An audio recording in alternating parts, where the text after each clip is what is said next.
Okay, students, since our last unit we covered density, we said that when light passes through from one medium to another, if the densities are different, then the light will get diffracted or change direction. So I have a green laser pointer here, and we can see when I shine it through the water that the laser beam shows up.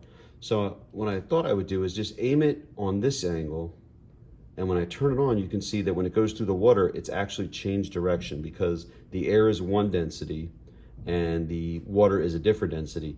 Now, this particular water has a lot of sugar in it.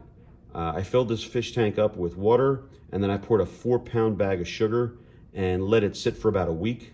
So most of the sugar is dissolved. There's only a little bit left on the bottom. And what happens is it creates a density gradient where it's denser on the bottom and less dense on the top. So what should happen is as I shine the light across, when I get near the bottom, it should actually change direction and curve. You can actually see the light bending now in the bottom. Tell you what I'm gonna do. I'm gonna actually turn the lights off so you can see this a little bit better. Okay, now that I have all the lights off, now you can really see the beam.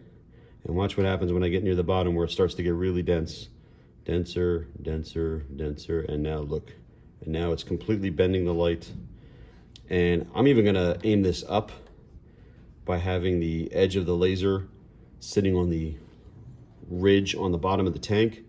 And so it's kind of aimed up, but the light is bending down as it passes through the denser and denser sugar water at the bottom.